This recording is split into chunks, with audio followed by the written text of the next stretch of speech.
Hi, this is Alonzo Nash from TeamBroccoli. This is my levels, Skyscraper Graveyard. So we're going to start out on this first rooftop. We're going to need to make our way over to the next one. We're going to use these boxes right here, crates, whatever. There's quite a few of them scattered along this roof. But if we just use this big one and one of the small ones, we can very simply jump up here, get to the bigger crate, make our way up here. We're going to take this little walkway up onto the water tower, which is going to give us our entrance, into the second building, and if you fall, you will die by crashing into the water. So now that we are on the roof of the second building, we need to avoid these turrets. Can do that fairly easily by ducking under their scanners. We'll find a hole in the roof, which will lead us into the building. For this room, we're going to come out here. You notice there's some water on the ground, on the floor, so we can't jump in there. We're going to avoid that, get to the other side of the room, find a little hole to crawl through. Which will bring us into this next room, which also has more water we need to safely get across. Or that'll happen. So, jump around. Gotta have good footing for that wet surfaces. Make our way to the other side where there's an open window. We're gonna cross here using this radio tower. And debris falling on it. Make it into this next building where go through this door. See a couple rooms on the side. We're gonna go around because we know we need to get to the bottom floor of this building, but the elevator is locked shut because there's no power to the floor. So we need to figure out how to return power to the floor. First, we're gonna come into this room. Open the door. We're gonna see another group of crates. Come over to this next room, and we can see there's a object blocking our way. So we're gonna have to use those crates to help us get over. We return to the room we were previously, and we're gonna try to grab hold of one of these crates. It's a little difficult if you don't have the right angle. But luckily you can push them, you can move them, without the grapnel. So you can kind of get it to a good spot where you can grab it and throw it around. And get it to where you need it to be. Pick this one up, and it won't fit through the door. So we're going to get it through this hole that's right up top.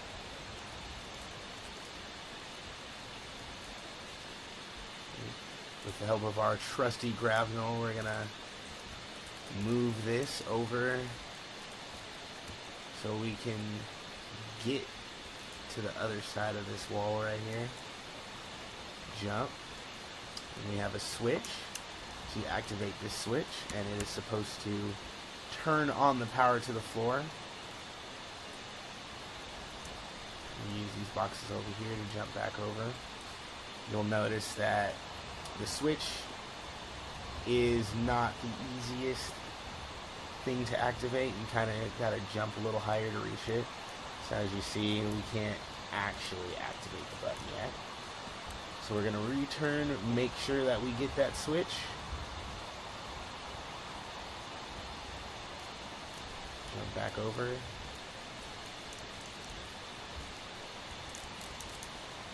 Make sure we interact with the E key enough times.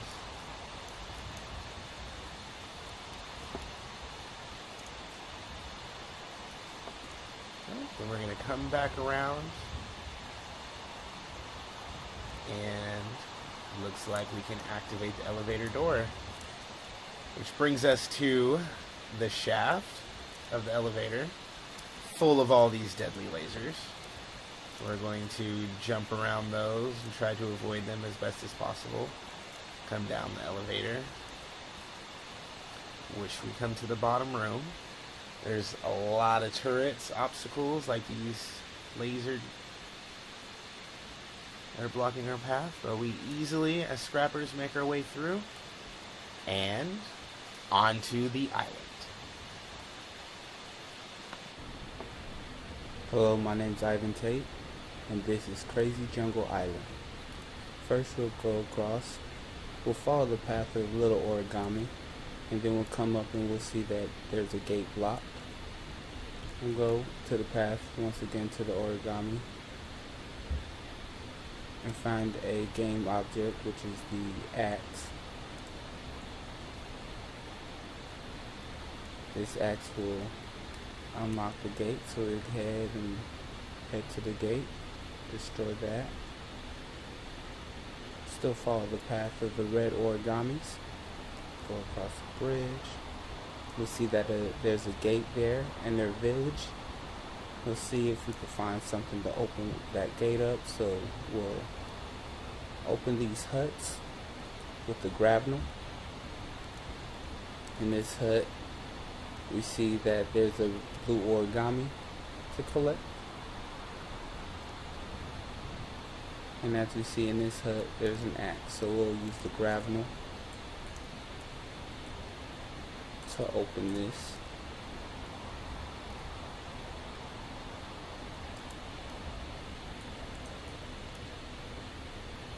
Crouch down into the hut, grab the axe.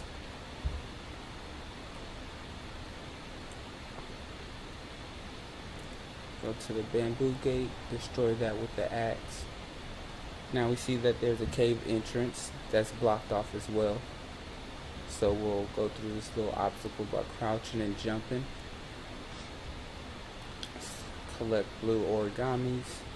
We see there's a bomb at the top of this cliff or a hill area. Hop down, go to the cave entrance and destroy that. We'll keep following the path of the red origamis. We see that there's a area block right there, the cave exit. Keep following the origamis, which will lead us to the other bomb that's going to open the cave exit.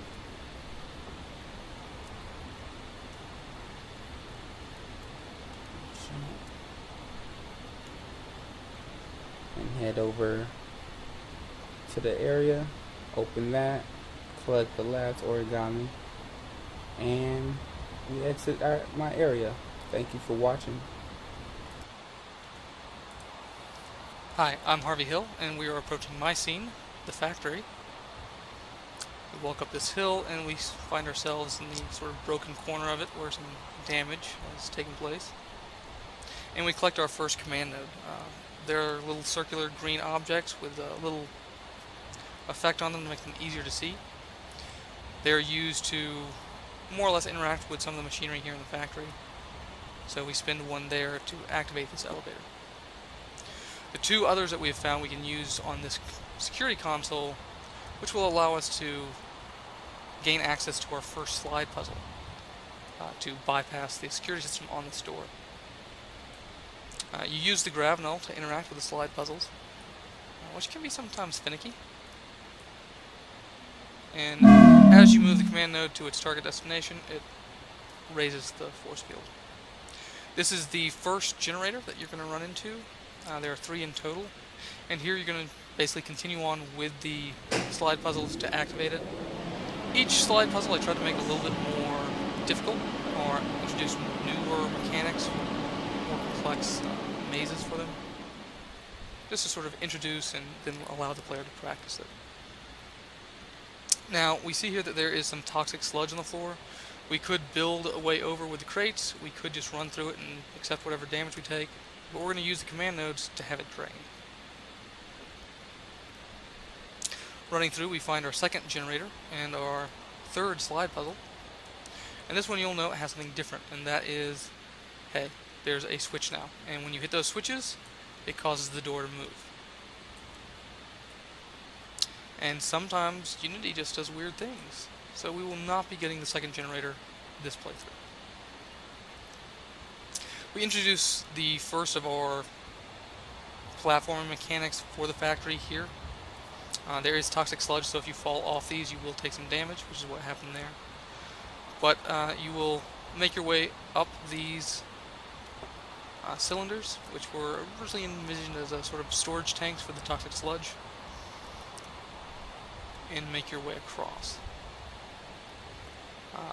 This was always a fairly simple area for me to get through, but this time proved to not be the case, and through some discussion realized it wasn't the case for others as well, so definitely something I intend to fix with our next build, to make it a little bit easier to get through this section. We jump up here and make it through the sludge vats, and into the primary sludge room. You'll note the orange little objects throughout the level are intended to serve as a breadcrumb trail, leading the player onward, as well as being scrapped collectibles. We make our way across these sort of dilapidated catwalks and get another command node, which will be important here in a moment. And we have our next puzzle. And we work our way through it. This one was intended to be a little bit trickier, but currently the way it's set up, there's some ways around the way they're intended to work. I'm trying to figure out ways to make the triggering system more precise. But we activate the third generator and we continue using our recently acquired command node. We activate the elevator and we begin to take a ride. I think, you know what? He needs to relax. He needs to meditate. He needs to just sort of take in his surroundings. There we go.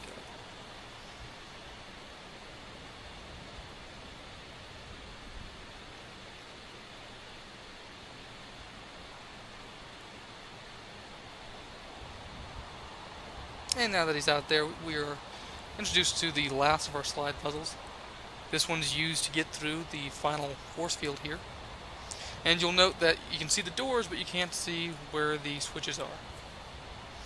And earlier in the level, there was a tip given that, hey, you should check out your flashlight because it is dark. Maybe you'll need it. And you can see that with the flashlight turned on, you can make out the switches quite easily.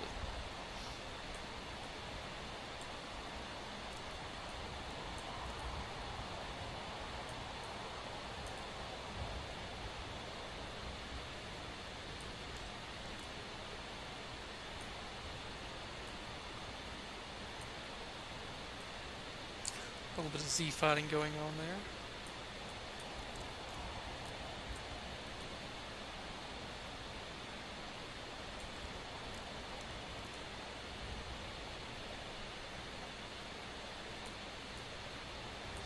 And as you complete it, you move through, and you've completed one half of your final challenge. The other half is, of course, made up of the command nodes, which is the other sort of major mechanic in my scene.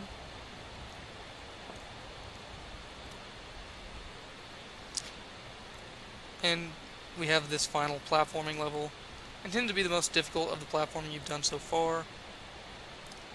And you're going to use what skills you've gained in practice to make your way through it. Getting the command nodes is fairly easy. Getting out of here with the command nodes is where it becomes difficult. Perhaps a little too difficult, as we'll see here in a moment.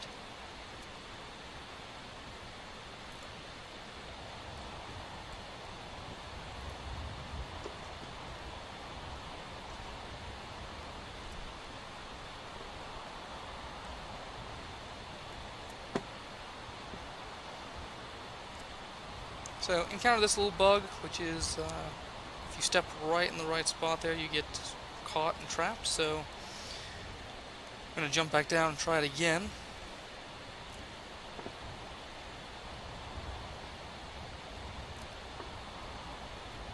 Now the objectives, you'll note, will make references to a vault that's left over from a prior story.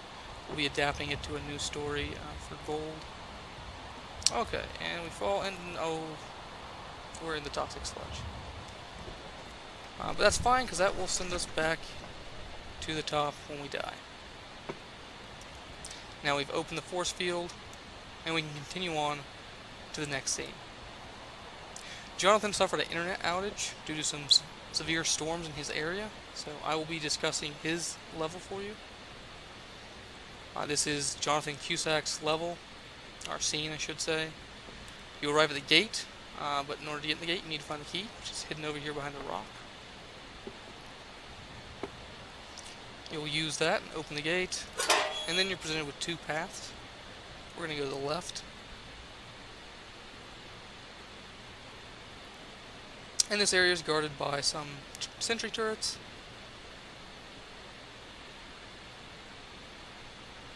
As you can see. And going inside here, we're going to run into our first gym. Each of the gyms has a number behind it, which was originally intended to be part of a combination system, but that's not currently implemented, so we don't need to worry about that too much at the moment. Just grab the gem and go. And now we need to find the temple. And we saw the temple on the other side. Should now be able to gain access to it.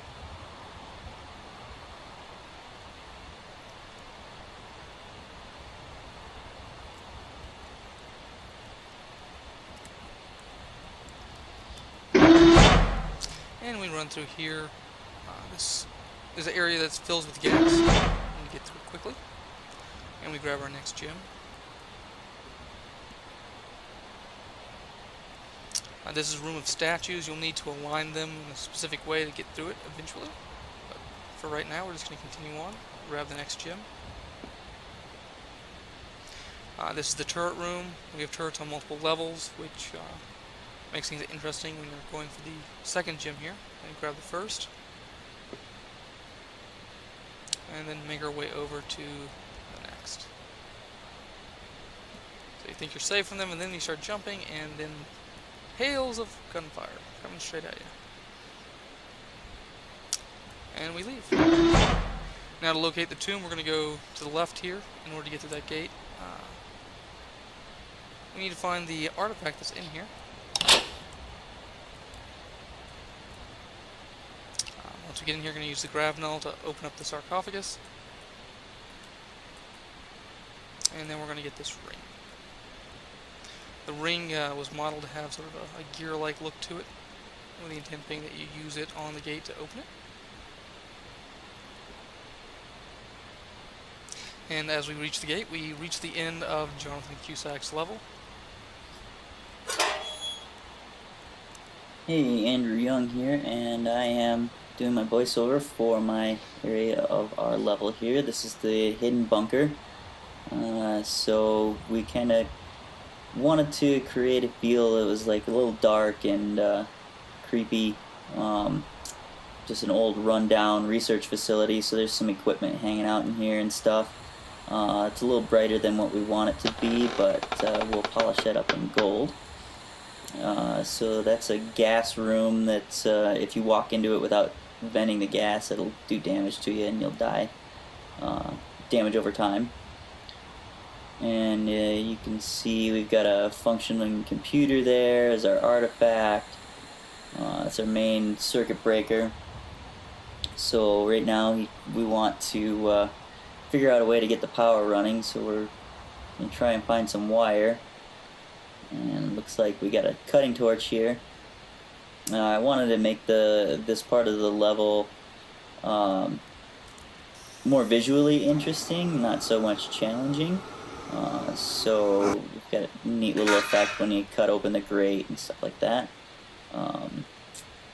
And you come in here and you can get the wire. The wire is a key component. You can't progress without it. You won't be able to turn the power on. So we'll head back up to breaker box here and replace the wire. And that turns on our lights.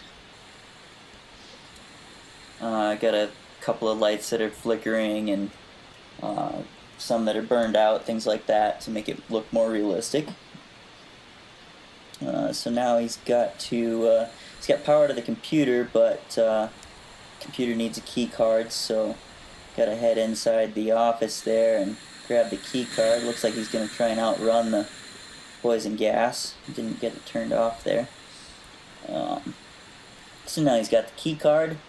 Head back over to the computer, and the computer frees the first bit on the device, and you can pick up the artifact and